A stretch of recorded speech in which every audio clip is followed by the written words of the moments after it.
Welcome to வீட்டு kitchen. இந்த வீடியோவில் நம்ம பார்க்க போகிறது ஹோட்டல் ஸ்டைல் பன்னீர் மசாலா. முழு வீடியோவையும் ஸ்கிப் பண்ணாமல் பாருங்கள். வாங்க வீடியோக்குள்ளே போகலாம். அதுக்கு முன்னாடி எங்கள் சேனலை இதுவரைக்கும் நீங்கள் சப்ஸ்கிரைப் பண்ணாமல் இருந்தீங்கன்னா சப்ஸ்கிரைப் பண்ணுங்கள். சப்ஸ்கிரைப் பண்ணிவிட்டு பக்கத்தில் இருக்கக்கூடிய பெல் ஐக்கானையும் ப்ரெஸ் பண்ணுங்கள். அப்போ தான் நாங்கள் போடக்கூடிய வீடியோஸ் உங்களுக்கு நோட்டிஃபிகேஷன்ஸில் வரும். இப்போ நம்ம ஒரு பிளேட் எடுத்துருக்கோம்.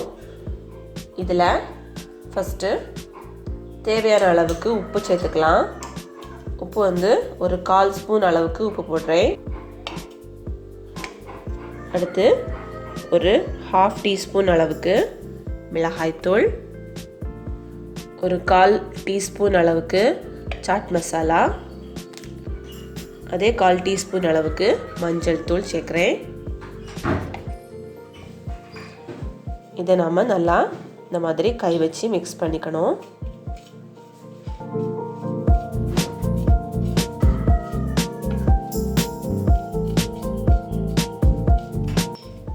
இனி இதில் நம்ம கட் பண்ணி வச்சிருக்கக்கூடிய இந்த பன்னீரை இந்த மாதிரி புரட்டி எடுத்துக்கணும். இது நாம் டோஸ்ட் பண்ணுறதுக்காண்டி இப்படி பண்ணுறோம். இப்படி பண்ணும்போது நமக்கு பன்னீர் நல்லா டேஸ்ட்டாக இருக்கும். அதில் மசாலாவோட டேஸ்ட்டு நமக்கு கிடைக்கும். அதனால் இந்த மாதிரி நம்ம புரட்டி எடுத்துக்கணும்.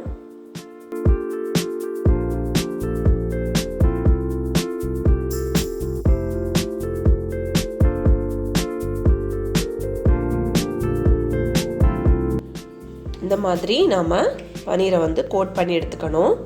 பன்னீர் உடைஞ்சிடாமல் கவனமாக பண்ணணும். இனி நாம் இதை ஃப்ரை பண்ண போகிறோம். ஸ்டவ் ஆன் பண்ணி பேன் வச்சுருக்கோம். அதில் நம்ம 2 டேபிள் ஸ்பூன் நெய் விட்டுக்கலாம்.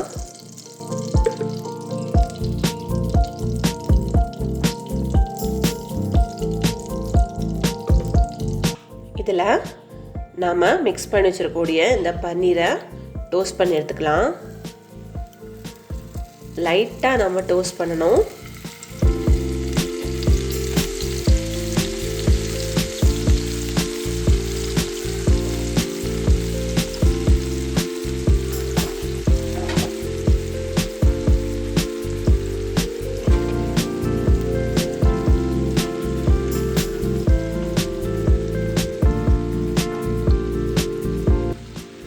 மாதிரி எல்லா பக்கமும் மாற்றி மாற்றி போட்டு நம்ம டோஸ்ட் பண்ணி எடுத்துக்கணும். இப்போ நமக்கு பன்னீர் எல்லா இடமும் நம்ம டோஸ்ட் பண்ணியாச்சு. நம்ம ஸ்டவ் ஆஃப் பண்ணிக்கலாம். இனி இது இருக்கட்டும். நம்ம லாஸ்ட்டில் நம்மளோட மசாலாவில் ஜாயின் பண்ணிக்கலாம். ஸ்டவ் ஆன் பண்ணி அதில் பேன் வச்சுருக்கோம். இதில் நாம் 2 டேபிள் ஸ்பூன் அளவுக்கு ஆயில் விட்டுக்கலாம்.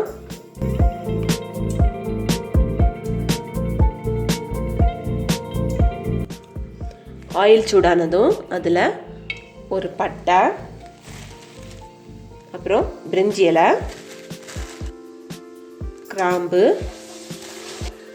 ஸ்டார் பீசஸ், 2 ஏலக்காய் இவ்வளோ சேர்த்துக்கலாம். அடுத்து 3 வெங்காயம் சின்னதாக கட் பண்ணி வச்சுருக்கேன். சின்னதாக அதை இதோட சேர்த்துக்கலாம்.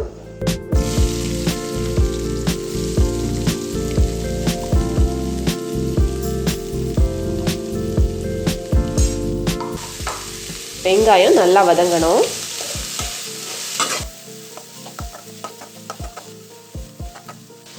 வெங்காயம் வதங்கிறதுக்கு தேவையான அளவுக்கு சால்ட் சேர்த்துக்கலாம்.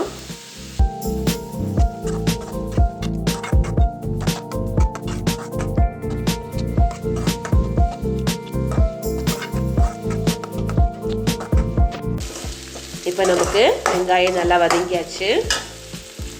இந்த நேரத்தில் நம்ம பச்சை மிளகாய் போட்டுக்கலாம்.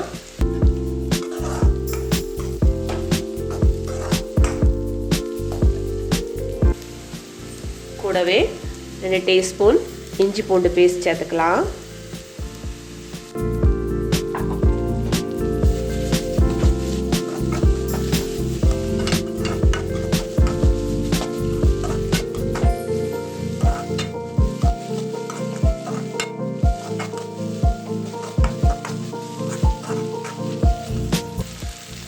இனி இதில் நம்ம மசாலா சேர்க்க போகிறோம். 2 டேபிள் ஸ்பூன் தனியாத்தூள், காரத்துக்கு ஏற்றாக்கில் மிளகாய்த்தூள், நான் ஒரு 1.5 டேபிள் ஸ்பூன் போடுறேன். மஞ்சள் தூள், அப்புறம் கரம் மசாலா தூள் ஒரு 1/2 டீஸ்பூன் அளவுக்கு,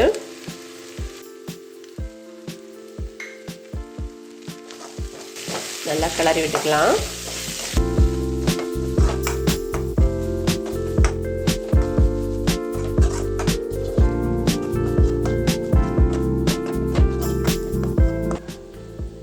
இனி இதுக்கு கூடால 3 தக்காளி சின்னதாக கட் பண்ணி வச்சுருக்கேன், அதை சேர்த்துக்கலாம்.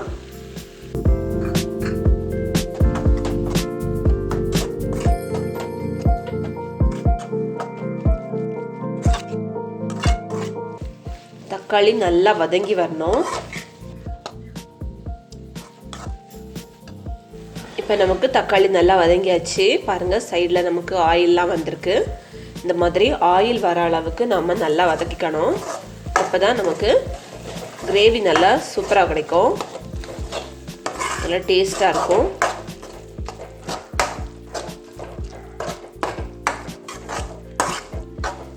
இதில் நம்ம தண்ணி ஆட் பண்ணிக்கலாம். கன்சிஸ்டன்சிக்கு ஏற்றாக்கில் தண்ணி எவ்வளோ தேவையோ அதுக்கு ஏற்றாக்கில் நீங்கள் தண்ணி விட்டுக்கலாம்.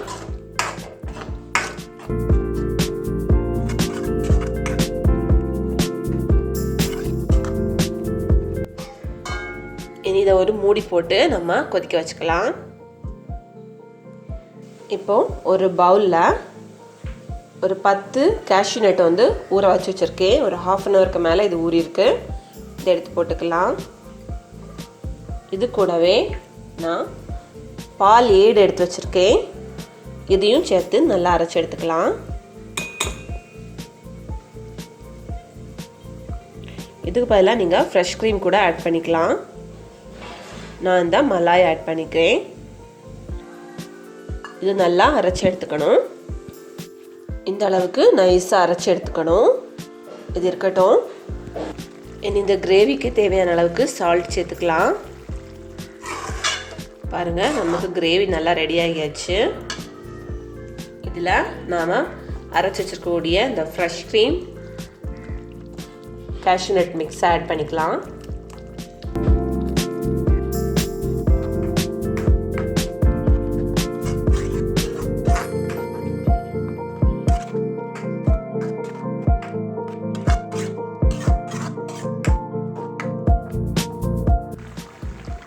இதில் ஒரு 1/2 டேபிள் ஸ்பூன் அளவுக்கு நம்ம சுகர் ஆட் பண்ணிக்கலாம். இப்போ கடைசியாக நாம் டோஸ்ட் பண்ணி வச்சிருக்கக்கூடிய இந்த பன்னீரை இதில் ஆட் பண்ணிக்கலாம்.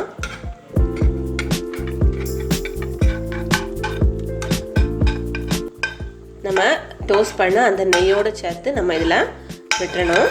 அப்போ தான் நல்லா டேஸ்ட்டாக இருக்கும்.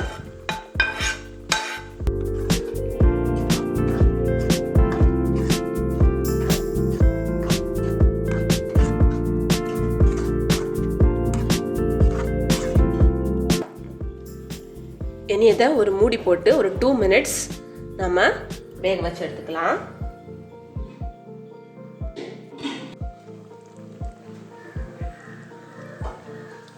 டூ மினிட்ஸ் கழிச்சாச்சு. கடைசியாக இதில் நம்ம கொஞ்சம் போல் கோரியண்டர் லீவ்ஸ் போட்டுக்கலாம்.